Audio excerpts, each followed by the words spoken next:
Hello, everybody, and welcome to the first episode of the Burley podcast. I am your host, host, reader, lady, Grace Stevens, aka Tarafi Doodles on Instagram, and this is going to be my fourth attempt to read this story because I had an alarm keep interrupting me and cutting off my whatever. So if I stumble over my words a lot, you're gonna have to forgive me. I'm also a little bit sick. Hopefully y'all will not be able to notice.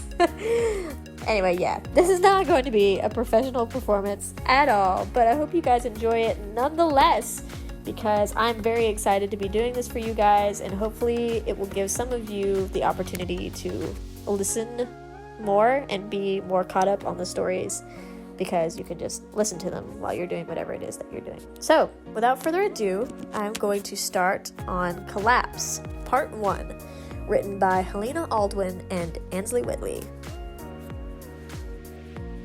Note: be sure to read Better Off on Defender of the Light's account before reading this story. I know the cover art looks bad, lol, but there isn't a lot of sensitive content in here. Just some panic attacks and a lot of people being very, very stressed. Wednesday, November 2nd, 2022, 6:17 p.m.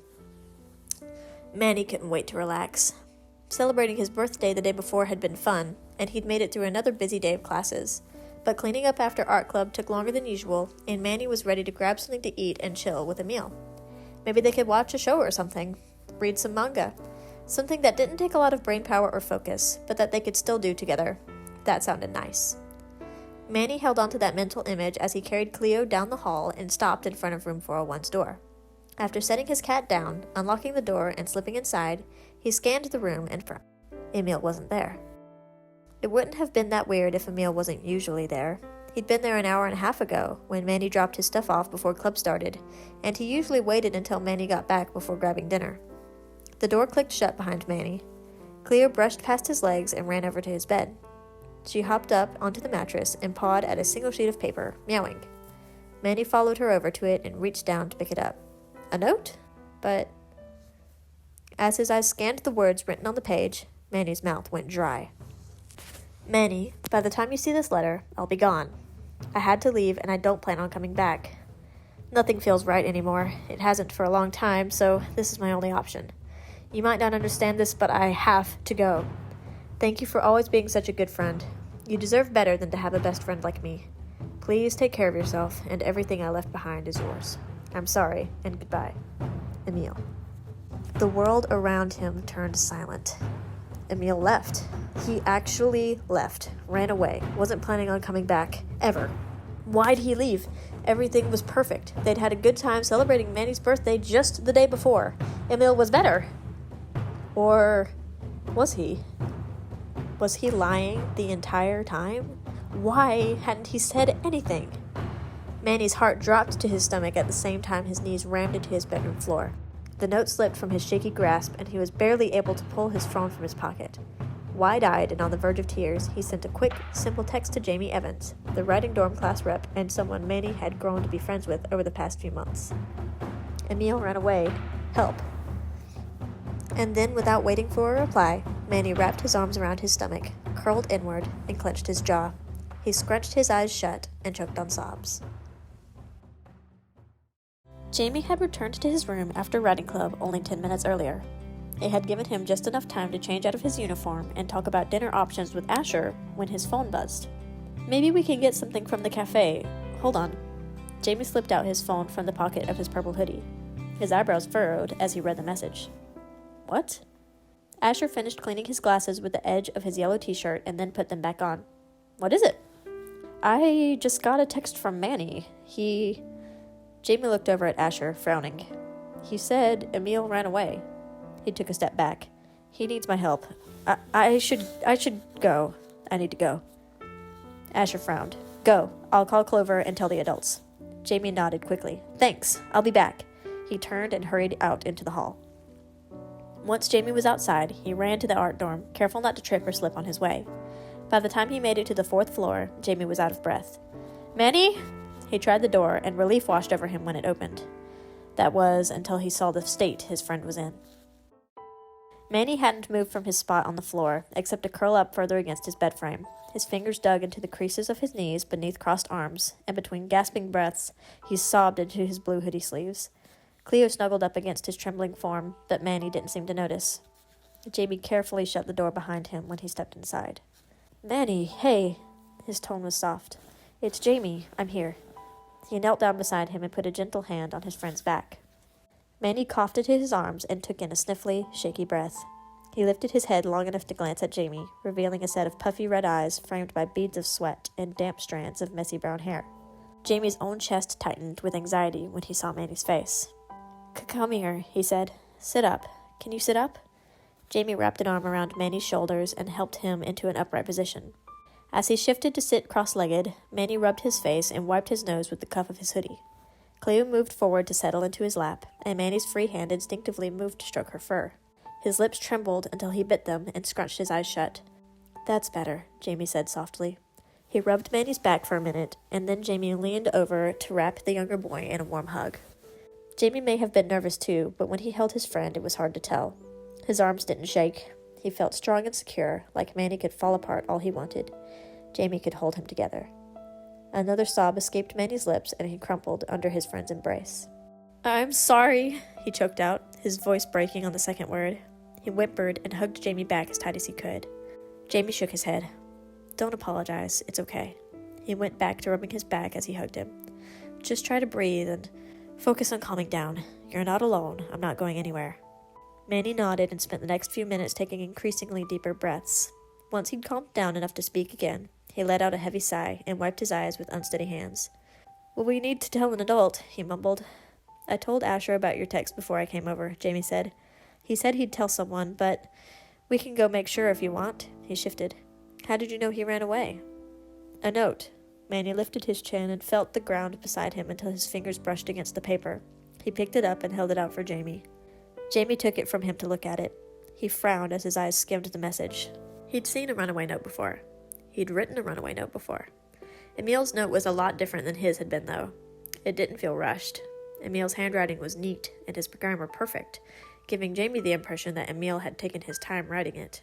He might have even written it down days ago, and if that were true, this wasn't a sudden decision. "We'll take this with us." Jamie grimaced and carefully folded the note. "I'm sure the adults will know what to do." He stood and offered his hand. "This isn't the first time someone tried to run away." Sniffling, Manny accepted the hand up and looked into Jamie's eyes. "It isn't?" Jamie shook his head. "I hate to admit it, but I tried to run away a couple of years ago." He winced and glanced away. "It's embarrassing to look back at it now, but I did. I freaked out, packed a bag, and went off into the woods. But..." He looked at Manny again. "The staff found me, and I was brought back safe later that night. And I know a couple other kids have done similar things. Everyone's been okay." Jamie had no way of knowing if Emil's situation would be the same, but he wanted to hold on to hope, especially for Manny's sake. "Everyone's been okay," Manny repeated slowly. He took a couple more deep breaths and scooped up Cleo, then nodded at Jamie. "Okay, let's go find Asher." Jamie nodded. "Follow me." He turned and led the way back to the writer's dorm. They reached the writer's dorm doors at the same time Asher was exiting them. The freckled boy was tense, barefoot, and frustrated. When he saw Jamie approaching with Manny, he crossed his arms tight over his chest. "I haven't been able to reach Clove," he said. "She's not answering her phone, and nobody else seems to know where she is. I was about to head to the staff building." Jamie's eyes widened. "You didn't tell anyone yet?" Manny hugged Cleo tighter. "I just got off a call with Raquel. She's on her way over from the cafe, but no adults yet." Asher huffed a breath and brushed past Jamie and Manny, heading toward the staff building next door. "Sorry for taking a little extra time to worry about where my missing girlfriend is." Jamie glanced at Manny and gave him a little head shake while mouthing sorry. He then let out a sigh and followed Asher. "I get it. It's okay. Let's hurry," he said. "You could have put shoes on, though. It's freezing out here." "You sound like Taryn," Asher replied, walking faster.